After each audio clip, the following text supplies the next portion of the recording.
The Queen Bee, a fairy tale by the Brothers Grimm, as narrated by Scott Leffler for Stop, Book, and Listen.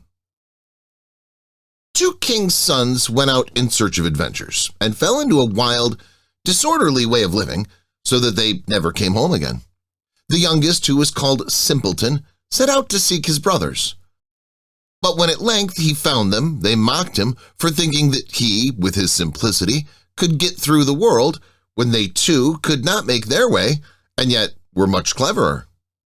They all three traveled away together and came to an anthill. The two elder wanted to destroy it, to see the little ants creeping about in their terror and carrying their eggs away. But the simpleton said, "Leave the creatures in peace. I will not allow you to disturb them." Then they went onwards and came to a lake on which a great number of ducks were swimming.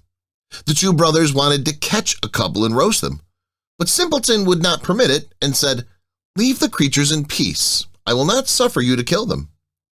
At length they came to a bee's nest in which there was so much honey that it ran out of the trunk of the tree where it was. The two wanted to make a fire beneath the tree and suffocate the bees in order to take away the honey. But Simpleton again stopped them and said, "Leave the creatures in peace. I will not allow you to burn them." At length the three brothers arrived at a castle where stone horses were standing in the stables and no human being was to be seen. And they went through all the halls until, quite at the end, they came to a door in which were three locks. In the middle of the door, however, there was a little pane through which they could see into the room. There they saw a little gray man who was sitting at a table. They called him once, twice, but he did not hear. At last they called him for a third time, when he got up, opened the locks, and came out. He said nothing, however, but conducted them to a handsomely spread table, and when they had eaten and drunk, he took each of them to a bedroom. Next morning the little gray man came to the eldest, beckoned to him, and conducted him to a stone table on which were inscribed three tasks, by the performance of which the castle could be delivered.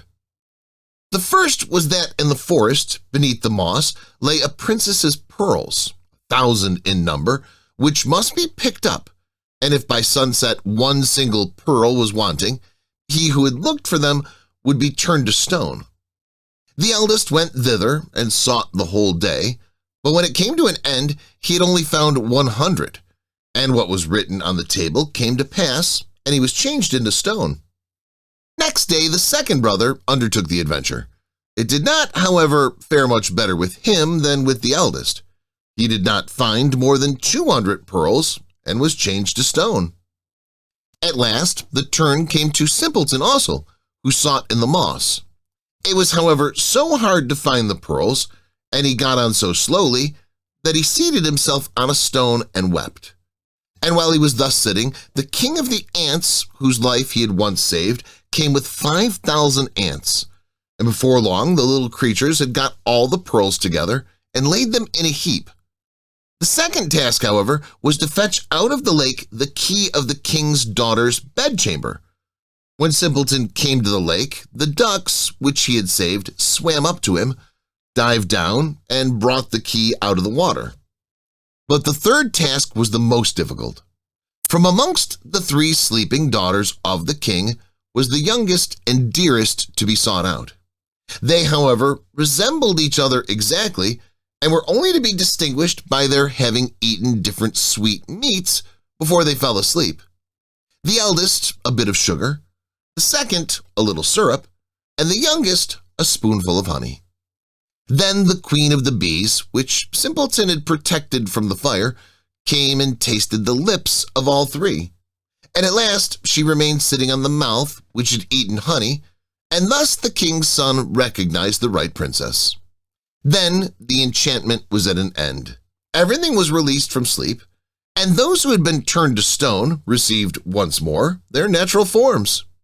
Simpleton married the youngest and sweetest princess, and after her father's death became king, and his two brothers received the other two sisters.